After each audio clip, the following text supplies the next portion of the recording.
Hey there, this is Math 7. We're going over today your Unit 3 into the review packet that you got in your class. Again, this packet is available on most of your Google Classrooms for you to review and look at, but I'm going to go through the answer solutions with you guys today to make sure you're on the right track. I would recommend that you do this on your own to make sure you're just checking your answers as opposed to copying down mine. So here we go. Here's number 1.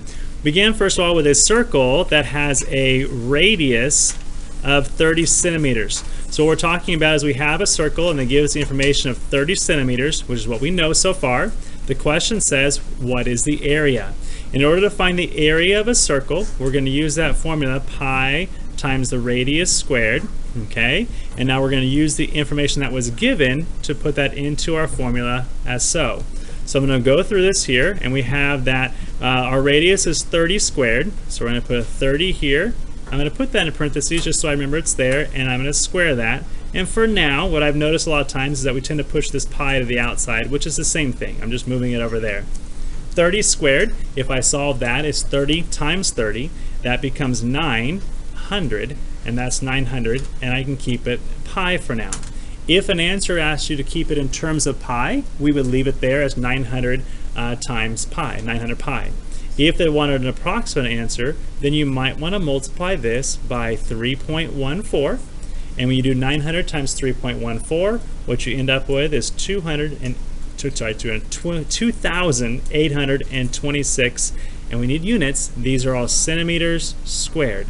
So this would be the best approximate answer for a circle that has a radius of 30 centimeters, like so. Okay, any questions on that one so far? All right, awesome. And we are, for those of you watching at home on YouTube, we are in Mr. O'Hara's 4th period class today, going through this together because they are awesome. Hello kids, how are you? Hi. We got live kids. All right, here we go. Moving on to number 2. All righty, you guys are doing great. Number 2, the figure below is composed of squares and semicircles. Find the perimeter of the shape. And I'll be honest with you, here's what I did the first time when I looked at this problem. I just jumped ahead and said, I know how to do it, and I just started working on it. And the first thing I did is I found the area of the entire shape. And then I went, oh, I should read the directions. Because the directions said to find the what? Perimeter. So be careful that you read carefully of what you're being asked to do. So I did a lot more work than necessary, but that's okay. So on this shape here, what I noticed first of all is that I have here some squares on the outside here, square shapes here. Okay, I have a square there, no problem, got that there. And the inside I'm not too worried about because we're talking about the perimeter part. But I also have this semicircle here with a semicircle here. 2 semicircles seem to make an entire circle, so I'm going to keep that in mind as I proceed because that's helping me know, yeah, still on the screen, what I'm going to do here. So because this length is 4, I know that this length is also 4. I know that this length here, this part of the square, is also 4, which means this length of the square is also 4. Have I covered all the pink edges of this perimeter? Yeah? No? Yeah? Yeah, looks pretty good. I got most of the 4s there, right? So in terms of the pink area, I have 4 plus 4 plus 4 plus 4, or I could think of it as 4 times 4, which is going to be 16. Am I done? Nope. I have a lot more blue to cover, don't I? So this area, the distance around the blue part, because it's 2 semicircles, we would refer to that as our circumference, right? That's our circumference. Now circumference is found by multiplying pi times the diameter. In our case here, we know that our diameter actually has a value, and in our case we would say that our diameter, we have a distance of 4 here to here. This is also a distance of 4 from here to here.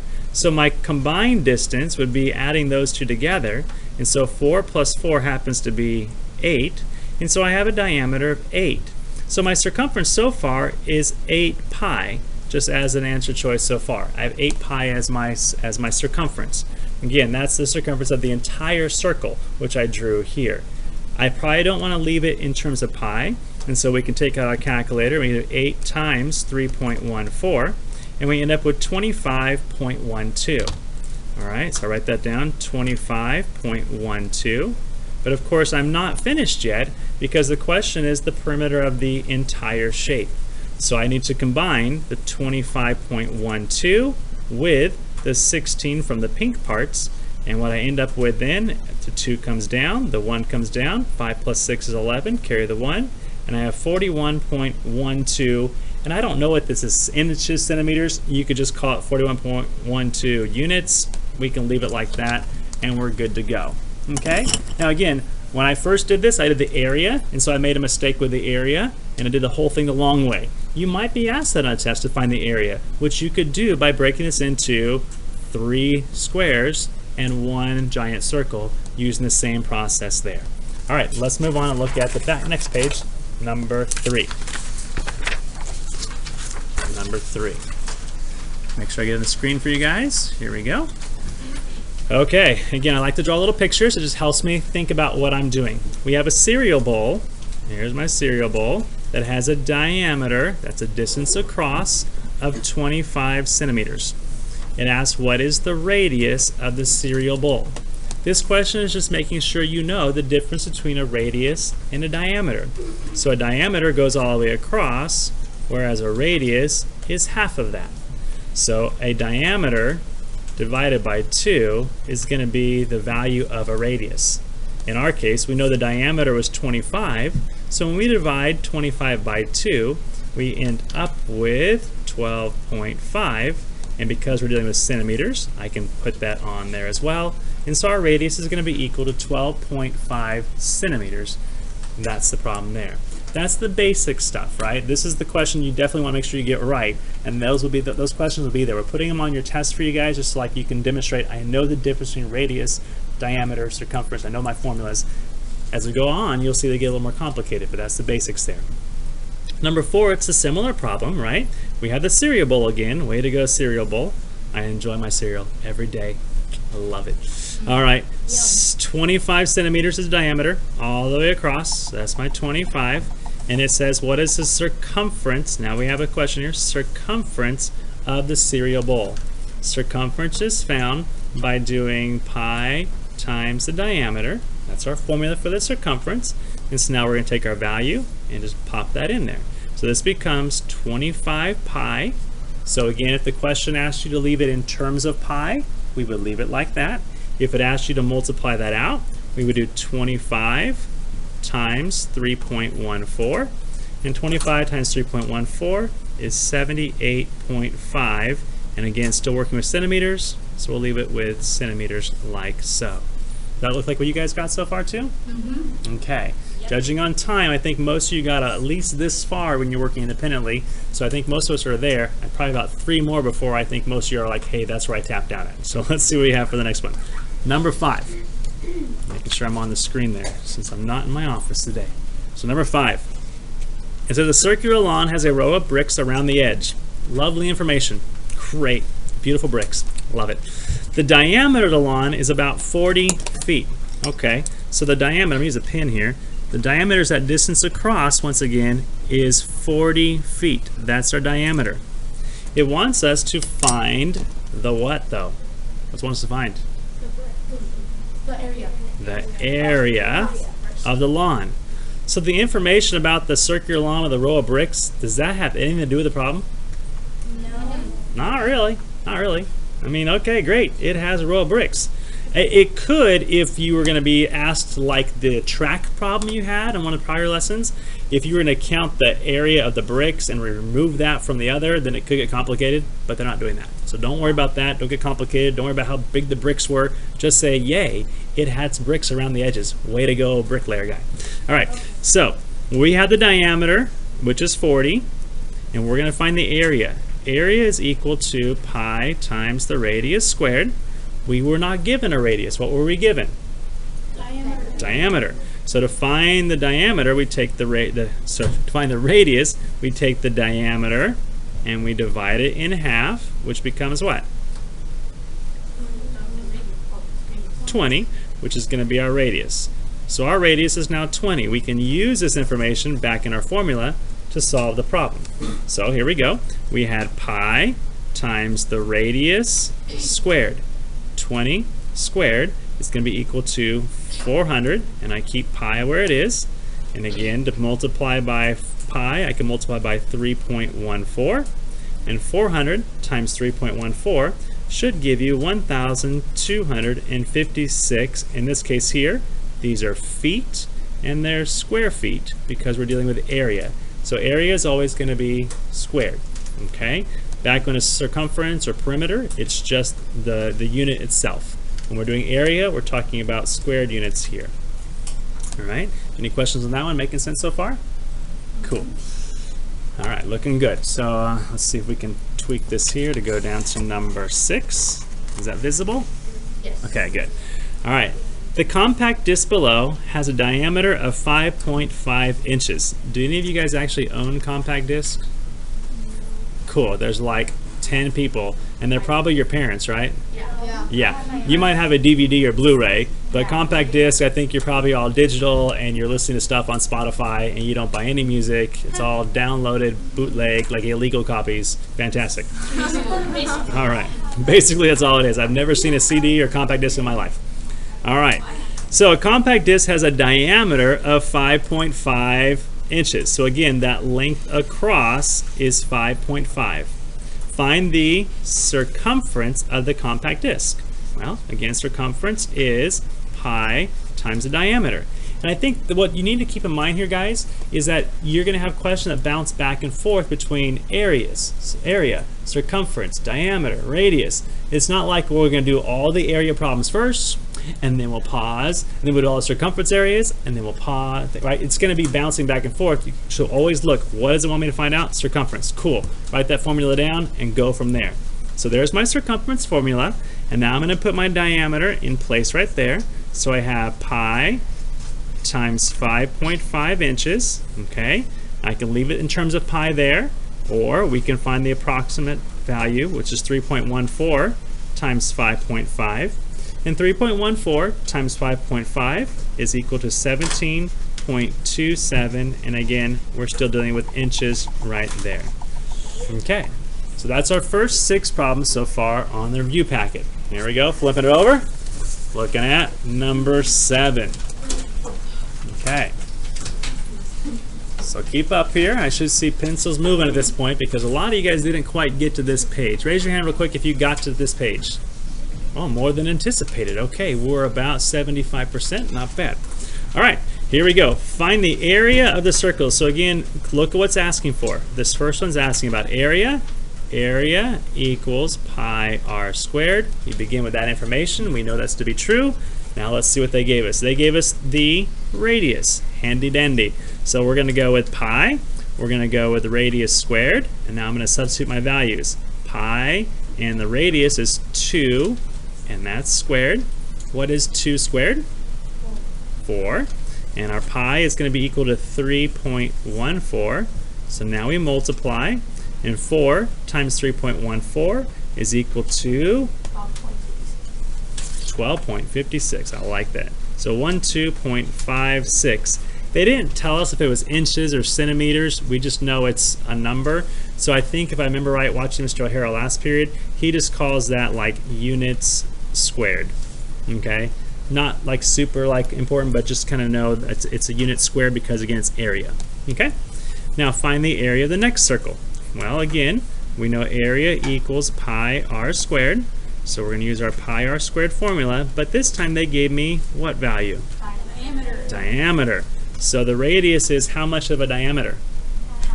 Half, right? So we want to cut that in half. So it's like doing 2 divided by 2. Or as we said before, taco divided by taco is 1. It's not another taco. I know it's close to lunch, but don't think about tacos quite yet. So 2 divided by 2 is equal to 1. So our radius is actually going to be 1. So we're going to do pi, which is 3.14, times our radius, 1, which we're going to square, but 1 times 1 is simply 1. So 1 times 3.14 is 3.14, and we'll go ahead and add our units squared right there. All right? So that's what happens between the difference between those two guys there. Okay? One with a radius of 2 has an area of 12, and one with a radius of 1 has an area of about 3. Okay? So the difference there is a bit. We'll look at that another time. Okay, circumference. Find the circumference. Circumference equals pi times the diameter. Was I given a diameter here? No. Nope. A radius, given the radius. So if we extend this, if this is 2, the diameter goes across some more, so this other bar is another 2. So our combined total for our diameter is going to be 4. Yes, indeed. So we have pi times 4. Pi is 3.14 times 4. And 3.14 times 4 is going to be, once again, 12.56. And this one would just be units. We're not doing units squared because it's just the circumference, isn't it? So yeah, indeed, one of y'all asked, hey, isn't that the same as the first one? Sure is. Happens to be the same, isn't it? Just because of that value. Is it always going to be the same? Nope. Just happens to work out that way. Just a coincidence. For letter D, again, find the circumference. In this case here, we have the diameter given to us.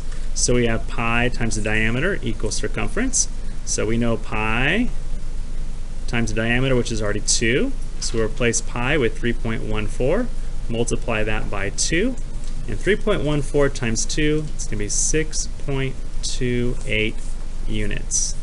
And that's where we get for that one right there. So those are our 4 questions there. Again, just kind of plug and play, plug and chug, whatever you want to call that, as you put the value in and you just work it out mathematically to make sure you push the right numbers there. Just be careful that you're doing it, with precision. These are great ones if you're going, hey, I got to check my work. Go back there and just make sure you do the math right. You look at the formula, you make sure you put the right values in there to see what's going on. This is partly why I always write my formula down, because I want to make sure it's easy for me to check. If my formula is circumference equals pi d, I can look back and say, did I put the right d? I said d was 4. Where did I get 4 from? There's my diameter. Yep, I got the right number there. So at least I know I'm working with the right equation, and then I can check my calculations with a calculator one more time. That's why it's good to show your work. I noticed in some of your homework last night, right, you just had the letters C circled, B circled. It's great, but if you want to go back and double check, it's good to have that there for your own, like, checking your stuff. All right, number 8. Number 8 asks a question, does there appear to be a proportional relationship? Can we see that all? Yeah. Does there appear to be a proportional relationship between the height of a stack and the number of pennies? Okay, we talked about proportional relationships before. To be proportional as a relationship, what's one of the key things it needs to have? Someone? Goes through the origin. Okay, so we're going to say goes through the origin. Goes through the origin. All right. Something else you might not want to have. Yes, ma'am? It has to be a straight line. Okay, we're looking for a straight line. Ideally a straight line. It should be pretty straight. Those are the 2 key things, right? There might be some other things, right? But, maybe you can talk about a constant proportionality, right? The same constant proportionality value if you were to take a y over x, okay? So the same k value, those things could be the same as well. When I looked at this one, and I know what you saw, what I first thought is, well, I guess it looks like it's pretty much going up in a line, but let me take a look. And so I grabbed this guy right here, and I just made a little line starting at the origin to see, could I line the dots up close enough to say it's a straight line going through the origin. And when I did it like that, it sure does look like it's a straight line, doesn't it? Or pretty close, at least. And it does also seem to go through the origin, which seems to be pretty good there. I could take a look at those k values and see, do the k values work? So let's take, for example, right here is a k value, right? 15 over 10. See, it's on a point. It's on a point on the grid. So 15 over 10. What is 15 over 10 if I reduce that down? That becomes what? 5 goes into 15 3 times. 5 goes into 10 2 times. So I'm about 1.5. Yeah, 1.5, 1.5. If I have another point right here, look at this one here, at the 30 over 21 right there. So my y value is 30, my x value is 20. This reduces to 10 goes in there 3 times, 10 goes in here 2 times, so I'm back 3 over 2, which is also 1.5. So do I have a constant proportionality that's the same? Yes. For sure with those 2 points, those are exactly the same. These ones I can't quite tell because they're not on a coordinate on the grid, but they sure do look like it. So would I say it's proportional? Yeah, I'd probably say yes, it's proportional. And the reason would be because, again, this one seems to go through the origin. It seems to make a straight line, and I find there's a constant proportionality between the points that are there. When I do my y divided by x and my y divided by x with the given points, I can see those do match up right there. Okay, so that's what I did for number 7. All right, watching our timer. We got about 12 minutes. I think we can do it. Let's take a look at number 9. All right, and these are the kind of questions, as always, where when it says to explain or show your reasoning, I never write down and explain my reasoning. I talk it through, but this is the key part for you when you do your test. Be able to explain why you think what you think. So we just have to decide, is this going to be a circumference or an area kind of problem? A circumference problem is asking how far around we go an object, right? Where the area problem is usually dealing with how much space are we covering or filling up. That's the two big differences. So when I talk about the distance around a city, you notice I did around the city. That to me sounds like what? Circumference. Yep, we're going to go with circumference. Okay? The total number of same-sized tiles on a circular roof. So I have a roof that's circular, and I'm going to put a whole bunch of tiles all on top of that. Does that look like I'm going around the roof, or am I talking about how much I'm covering? And right, this is going to be a cover kind of problem. I'm covering something, and whenever I'm talking about how much space I'm covering, that indeed is going to be area.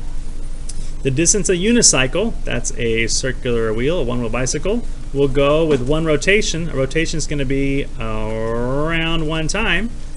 Is that going to be? Circumference. Circumference. Okay, awesome. And here's a bucket. The amount of water it takes to cover the bottom of a bucket. We're talking about covering. That's going to be? Area. Area. Yes, ma'am. So, for the Explain your reasoning, yeah. you could just put distance around and then total number Mhm. and stuff. You could just write that down. Yeah, you write down. So for like this one here, like for D, like my explanation would be because it's asking me how much water it takes to cover the bottom of that, covering something is using area, okay? Whereas this is going a distance around, that's going to be requiring a circumference. Yep, so you just use your own words and explain it. Don't just write down circumference, area. Like if this was your answer, right, I would not get full credit. Why? I did not explain or show. I kind of showed with a picture, yeah, but I probably should use some words or I want full credit there. All right, number 10, which is a great problem here. There are 2 problems within number 10.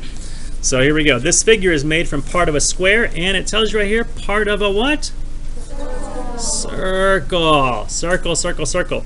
All right, so here we go. What is the total area of this figure? And then we have what is the perimeter. So let's begin with the area part first of all. How I set this up is I went ahead and said, well, let's finish these lines off like so. Okay. So I made a little line there, so now I have a rectangle, a square, and I actually have 1/4 of a circle. It's not the entire circle. Think if I was to continue this little arc around like this, right? If I carry that arc around like that and I have the whole circle, what I have is 1 out of the 4 parts. So it's 1/4 of a circle, okay? So now let's take a look at the area part. The area of a rectangle or parallelogram is going to be our length times our width. So 6 times 3 has a value of 18. For this square right here, don't get confused by the 6 because the 6 is the whole distance. We're using just half of that, the 3 and the 3. So the area of the square is 3 times 3, which is 9. So we know those parts, we're looking good so far, but now I need to find the area of this 1/4 of a circle. So area again is pi times the radius squared. I know that the radius is 3 because that's from the center point to the edge is 3. So I can put 3.14 in the place of pi. I could put 3 in the place of radius and square that. So I have 3.14 times 9, and 3.14 times 9 is 28.26. But I can't stop there, right? So be very careful. This is not the entire circle. It's only 1/4 of the circle. So I need to make sure I do 1/4 of 28.26, or I can think of that as 28.26 divided by 4, which in our case is going to equal 7.065. So that's the number that would go here, 7.065. To find the total area, I need to add up all my values. I had an 18, I had a 9, and I had a 7.065. So my total area will be the sum. Am I on the paper still? Mostly? Kind of? Sort of? All right. Add that up. So this stays 0.065, and 18 plus 9 plus 7 is going to give me 34. And now this is an area. I don't have units, so I would say this is probably just going to be units squared. So 34.065 units squared. Good so far? Okay, now let's take a look at perimeter. Perimeter is going to be the distance around. So what do I have? I know that this length right here is 6. I know this length right here is 6. I know from here to here is 3. And from here to here is 3. So that's all given to me. I have a 6 plus 6 plus 3 plus 3, which means I'm starting off with 18 already, right? Good there. But I also still have 1/4 of this shape here. That's still a circle, so now I'm looking at circumference. Circumference equals pi times the diameter, and in our case here, our pi is going to be 3.14. Our diameter, which is the length across the whole thing, is 3 plus 3, which is 6. And 6 times 3.14, getting out our handy-dandy calculator here, 3.14 times 6 is 18.84. But once again, I only want 1/4 of that. 1/4 of that. What's that? Not on there anymore. I fell off the page. Woohoo, thank you. So I'll do 18.84. I'm going to divide that by 4, and I get 4.71. So 1/4 of 18.84 is 4.71. So for my combined total, I'm going to do 18 plus 4.71 for my combined distance around. And I have 0.71 there, carry the 2, there you go, and I have 22.71 units. Did I do that right? Yep, I'm good there, right? Yep, perfect. And awesome. I'm looking at my notes when I did it real quick before, and on my notes, guess what I have? A wrong answer. Oh my goodness. This is why you check your work. And on my wrong answer, let me tell you what I did. Here's what I did. I'll tell you right now. I did 6 plus 6 plus 3, and I skipped one of the 3's. Changed my answer completely. Oh my goodness. Did I know what I was doing? Yes. Did I attend to precision? Nope. Did I check my work? Yep, I did it a second time. And now I hope I got that right. I'll find out when I turn my test in later, right? Okay, let's move on. Whew, watching time here. Speed racer. Sometimes I talk too fast out here, and this is why, because you're running out of time, right? So here we go. Circular tabletop has a radius of 5. Find the area in square feet. So here we go. We have a circle. We have a radius of 5. Area is going to equal pi times r squared. Pi is there. Radius is 5. We square that there. 5 squared is 25. So 25 times pi, that becomes 25 times 3.14. And 25 times 3.14 is going to be the magical 78.5. And in this case here, these are feet. We would say square feet for number 11. Yes, ma'am. Off the grid a little bit. There we go. There we go. Nice and fast. Let's look at number 12. 12 is a great problem. It says how much greater in square inches is the area of the medium than the small. So this one's bigger than that one. We want to find out the difference in the area between the two of them, which means I need to find the area of each and do some subtraction. A little bit like that rainbow problem or that track problem you did before. So first of all, the diameter is 9, which makes the radius half of that. What's half of 9? 4.5. This radius is going to be half of 14, which is 7. So for pizza number 1, my area is pi, which is 3.14, times the radius, 4.5 squared. For this one over here, the area is going to be 3.14 times the radius, which is 7 squared. Okay, so 3.14, 4.5 squared is going to be 20.25. This 3.14 carries down over here, times 49. So what you can see is I'm just doing both problems at once, right? Just step by step. Area medium, area small, medium. When I multiply these together, I end up with 63.585 is the area of the small pizza. This multiplies together to give me 153.86 is the area of the medium pizza. In terms of the difference between them, I will take the 153.86 and subtract 63.585, add a 0 right there, and when I subtract that out, I end up with 90.275, and again dealing with inches, squared. Alright, so you find the area of the small, the area of the medium, you subtract the difference between the two, and that tells you how much greater the big one is compared to the little one. Let's look at the last part here before we get to our last page. Not sure if we can get there or not, but we'll do our best. This is finding missing angle measurements. Okay, very similar to what we did before. So here's what they give us. First of all, the radius. So diameter. Diameter is going to be 2 times the radius. So what's 2 times 8?